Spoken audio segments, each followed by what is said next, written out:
Okay. I want to quickly talk about committal movement and commitment in movement. So this is mainly to do with X Defiant because in their movement system there's a lack of an aerosol cap. You can just kind of strafe however you want when you're in the game, right? So to kind of get around this, they've added not only stamina systems, but they've also added in jumping inaccuracy. If you spam jump, you become more inaccurate. So, this guy, Patty P, says, on my list of do's, I love that we allow for mid-air redirection, but it does seem that it may be too quick. So, and again, they're implementing this inaccurate system to stop egregious spam behavior, right? Okay. So, this is BO4. So, BO4 is one of the craziest CODs in terms of movement. There's a lot of things that you can do that a lot of games don't really make you deal with, right? So, for instance, if you compare this to, say, Cold War, you compare this to Modern Warfare 19, you compare this to Modern Warfare 2, that's a fucking jump peak, right? Just to show my FOV. Where is it? Field of view. This is 120. I thought it's a 110, just because that's like my normal in most games. That's a fucking jump peak. Alright. What about the slide cancel? That's a fucking slide cancel. See how far I got? Right? And you can even slide multiple times. Right? Oops, not if I dead slide. Right. But here's the thing about BO4 movement, right? The BO4 movement is really crazy and it gives you a ton of options. But if you know how to aim at it, then it's manageable. All right, so what do I mean by that, right? When I jump like this, it doesn't matter what keys I press. I can't do anything. I'm locked into that trajectory, right? If I slide like this, right, I can kind of curve, right? I can jump out of it, but like I'm pretty locked in, right? And I can do multiple slides, but the fatigue will start hitting it, right? So if you understand how the BO4 movement works and you know how someone wants to play, right, you can actually set up your aim and track something just knowing full well how they're probably going to move. So an example of this is this clip. Don't mind the aim in this clip, right? So I come up, I miss a whole bunch, right? And I end up killing him. But look at that track at the very end there. It was perfect on the path he had to take because he did that jump. So as soon as I recognize the jump, I know he's locked into that movement. And if he'd been alive, if he had 400 HP or something, it would have been a perfect track, 100% accuracy, right? Because he has to commit to the movement, right? So this jump is extremely strong, and it lets you do a whole lot, right?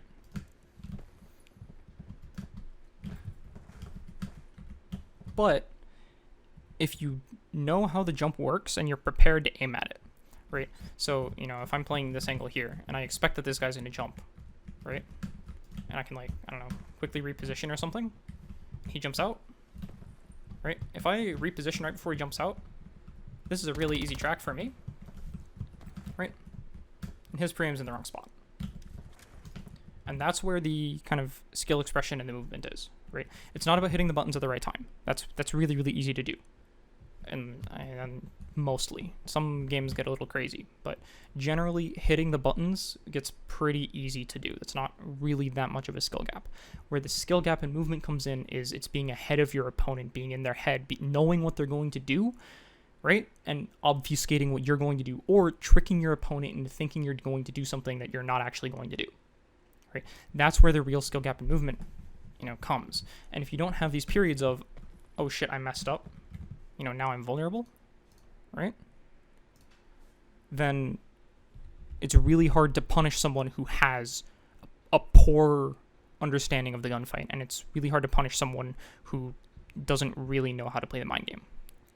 So, it's kind of my feedback on this, right? You don't want egregious spammable movement, make it so that if you commit to a movement, you commit to a movement, right? If you jump in a direction, you've jumped in that direction. And if it's the wrong direction, you're fucked, right? And, next time you should jump in the right direction. And I think that's way healthier, way more skill expressive, and I think it gets around this problem without having to implement this aim penalty that they're implementing now.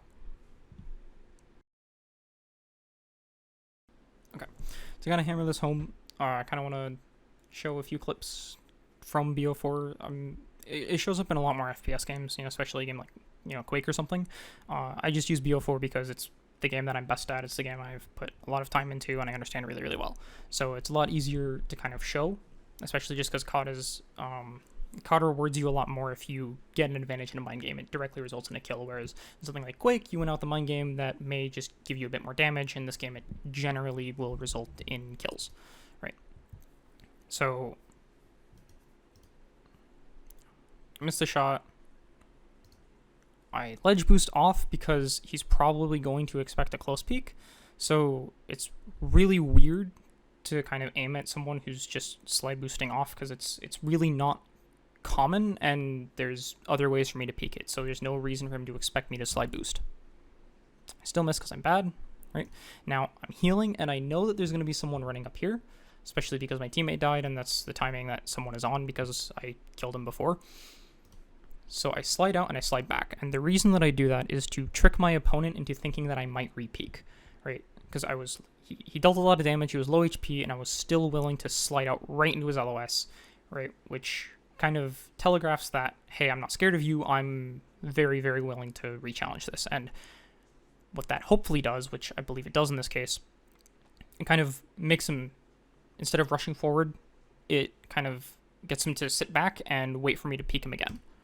And what that does is it lets me take this gunfight. Of course, the round ends, so, it doesn't really matter. But, the point is, I got the time to take this gunfight, and I got the time to heal up because this gunfight would have been pretty clean, and then I would have been able to re-chow. And a lot of that was off of... it was off of this slide right here. Right, and it's just kind of... telegraphing something to my opponent so that he thinks I'm going to do something, but then actually doing something else. And then the response that I get out of him puts me in a better spot. Okay, next clip. So, my aim is bad, so I miss a couple shots. And then I peek and I get that kill. Alright, so let's watch it again. So, the reason that I go for this, and the reason that this works out, right, is because if you've noticed, he hasn't stopped shooting. So I see his dot on the minimap, and I can see his bullet trail. And what that does is it tells me exactly what he's looking at, right? So he's spamming that, and he's just kind of expecting maybe like a close peek, right? Or he's expecting someone to kind of like peek out into it, right? So that tells me that he's not prepared for, and he's not waiting for me to just slide right past his aim. So if I do that, he's going to be a little slower to react, and that gives me the time to get the kill, right? So this one's not about kind of controlling the opponent, right? But it's capitalizing on the fact that he's told me what he's paying attention to and he's told me what he's looking at, right? Okay, this one's less to show mind games and just to kind of show what happens when you know how the movement works. So that second kill is kind of what I'm looking at. So I know he's probably going to slide peek this, right? Just because he's running at me and he's probably going to do that. And I know where the slide goes, so I know where to flick to, right? It takes a bit of practice to get this down because every game is a little bit different. So you have to understand how the movement patterns in that game work. But once you learn the movement patterns, then you can do stuff like this, right? I knew who was going to slide at me. I saw the slide. I knew where that went, so I flicked. This one's got less of an explanation, just because this was mostly based on feeling. That's the hard part about a lot of this, is that a lot of it's just based on feeling, and so people do it naturally, right? So, I can go back and I can think afterwards, okay, why would this bait have been, convincing to them? And I can think, okay, well, it telegraphs that I'm running away, telegraphs I don't want to fight, it shows a different timing, so he doesn't expect me on the faster timing, right? But, at the end of the day, I just kind of felt that this would work. So, he unpeaks, and then I show my back, and I specifically show my back so that to kind of bait him in to that close slide so then I can jump out and bash him, right? So the mind game here is in this pause, right? And that pause here is what set up that bash. So I can't fully articulate why, right? It's just kind of like a feeling you get, and that's what happens with most of these. So for a lot of these, I don't, really like consciously think about it in the moment. It's just you just kind of do it, right? Because that's the great thing about COD, and that's why I recommend it as kind of like an intro FPS, right? Because a lot of the stuff is just instinct, and it has to be just instinct. So, you can go back and you can look at it after the fact and you're just like, okay, you can dissect, why did I do this? Why was this convincing?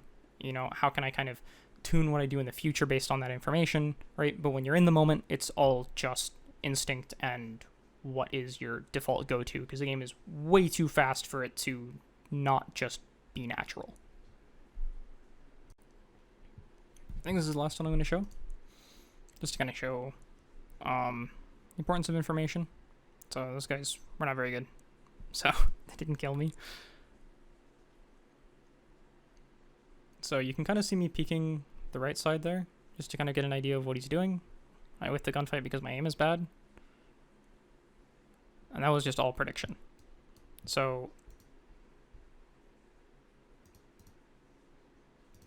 the jump peek there, and then here I'm specifically watching this, right? Because I'm watching to see if he crosses, I'm watching to see if he pushes, right? I'm specifically watching, that angle. So then, I know he's still here. Go for it. So then here I'm like 90% sure that he's pushing, right? I don't actually have any information to know if he is, right? If there are footsteps, I wasn't listening for them, right? But I'm 90% sure that he's pushing. So I slide out knowing that he's going to be here, or at least thinking he's going to be here, so that I can catch the angle on this guy. Kill the first guy, I jump back to kill the second guy, and then the third guy was not very good, so I managed to kill him too, right?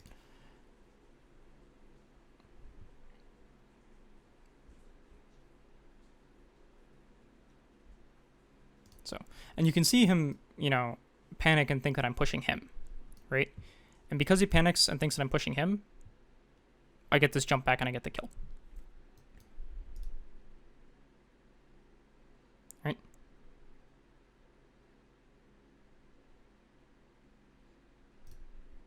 So, all of this just relies on,